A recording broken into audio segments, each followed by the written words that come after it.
ഇന്ന് നമുക്ക് 52-ാം ഭരണഘടനാ ഭേദഗതിയെക്കുറിച്ച് നോക്കാം. 52-ാം ഭരണഘടനാ ഭേദഗതി പാസ്സാക്കപ്പെടുകയും നിലവിൽ വന്നതുമായ വർഷം 1985.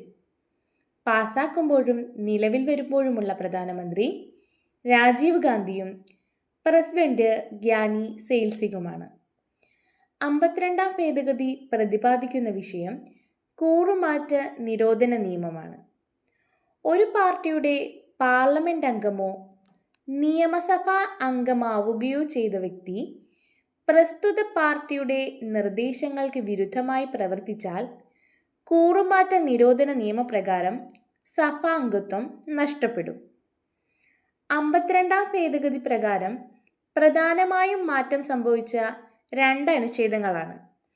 ഒന്ന് അനുച്ഛേദം 102 രണ്ടാമത്തേത് അനുച്ഛേദം 191. 102 പറയുന്നത് പാർലമെന്റ് അംഗങ്ങളുടെ അയോഗ്യതയെക്കുറിച്ചും 191 നിയമസഭാ അംഗങ്ങളുടെ അയോഗ്യതയെക്കുറിച്ചുമാണ് പറയുന്നത്. 52-ാം ഭേദഗതിയിലൂടെ ഭരണഘടനയോട് കൂട്ടിച്ചേർക്കപ്പെട്ട പട്ടിക 10-ാം പട്ടികയാണ്. ഭരണഘടനയിലെ ചില ആർട്ടിക്കിളുകൾക്ക് വിവരണാത്മകമായ രൂപം ആവശ്യമുണ്ട്.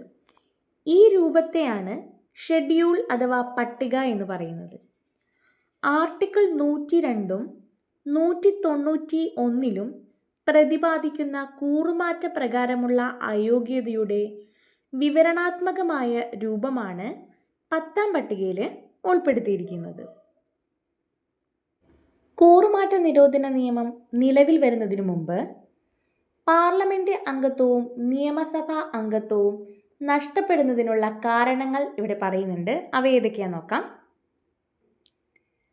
സഭാ അംഗത്തിനെ പാപ്പരായി പ്രഖ്യാപിക്കുന്ന സാഹചര്യത്തിൽ സഭാ അംഗത്തിന് ചിത്തഭ്രമം സംഭവിച്ചാൽ, മറ്റൊരു രാജ്യത്തിൻ്റെ പൗരത്വം അദ്ദേഹം സ്വീകരിച്ചാൽ, അതുപോലെ ആദായം പറ്റുന്ന മറ്റൊരു ഗവൺമെൻറ് പദവി സ്വീകരിക്കുന്ന സാഹചര്യത്തിൽ, ഈ സാഹചര്യത്തിലെല്ലാമായിരുന്നു പാർലമെന്റ് അംഗത്വവും നിയമസഭാ അംഗത്വവും സഭാ അംഗത്തിന് നഷ്ടപ്പെടുന്നത്.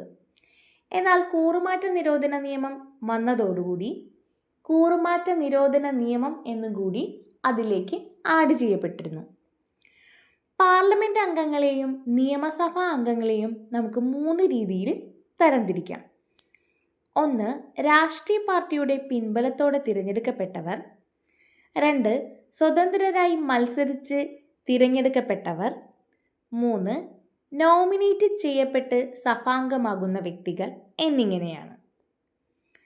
ഇതിൽ രാഷ്ട്രീയ പാർട്ടിയുടെ പിൻബലത്തോടെ തിരഞ്ഞെടുക്കപ്പെട്ടവർക്ക് കൂറുമാറ്റ പരിധിയിൽ ഉൾപ്പെടാനുള്ള കാരണങ്ങൾ: സ്വന്തം താൽപ്പര്യപ്രകാരം സ്വന്തം പാർട്ടിയുടെ അംഗത്വം രാജിവെച്ചാൽ, സഭയിലെ വോട്ടെടുപ്പിൽ നിന്നും മാറി നിന്നാൽ, പാർട്ടിയുടെ നിർദ്ദേശങ്ങൾക്ക് വിരുദ്ധമായി വോട്ട് ചെയ്യുക. ഈ സാഹചര്യത്തിലെല്ലാമാണ് രാഷ്ട്രീയ പാർട്ടിയുടെ പിൻബലത്തോടെ തിരഞ്ഞെടുക്കപ്പെട്ടവരെ കൂറുമാറ്റ പരിധിയിൽ ഉൾപ്പെടുത്തുന്നത്. എന്നാൽ സ്വതന്ത്ര അംഗങ്ങൾ കൂറുമാറ്റ പരിധിയിൽ ഉൾപ്പെടാനുള്ള കാരണം മറ്റൊന്നാണ്. സ്വതന്ത്രനായി മത്സരിച്ച് വിജയിച്ച സഭാംഗം ഏതെങ്കിലും പാർട്ടിയിൽ അംഗത്വം സ്വീകരിച്ചാലാണ് കൂറുമാറ്റ പരിധിയിൽ ഉൾപ്പെടുന്നത്.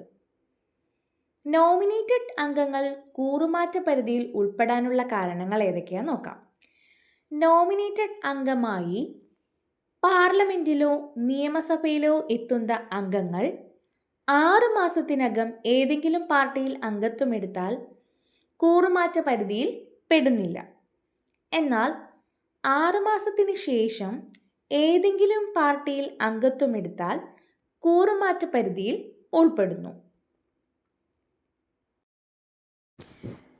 കൂറുമാറ്റ നിരോധന നിയമം ബാധകമല്ലാത്ത സാഹചര്യം ഏതാന്ന് നോക്കാം. പാർട്ടി മറ്റൊരു പാർട്ടിയുമായി ലയിച്ചതിൻ്റെ ഫലമായി ഒരംഗം തൻ്റെ പാർട്ടിക്ക് പുറത്തു പോയാൽ അത് കൂറുമാറ്റ നിരോധന നിയമത്തിൽ വരില്ല. കൂറുമാറ്റ നിരോധന നിയമപ്രകാരം അയോഗ്യനാകപ്പെട്ട ആദ്യ ലോക്സഭാ അംഗം ലാ ദുഹോമയാണ്. ലോകസഭയിലും നിയമസഭയിലും കൂറുമാറ്റ നിരോധന നിയമപ്രകാരം അയോഗ്യനാകപ്പെട്ട ആദ്യ വ്യക്തിയും ഇദ്ദേഹം തന്നെയാണ്. കൂറുമാറ്റ നിരോധന നിയമപ്രകാരം അയോഗ്യനാകപ്പെട്ട ആദ്യ കേരള നിയമസഭാ അംഗം ആർ ബാലകൃഷ്ണപിള്ളയാണ്.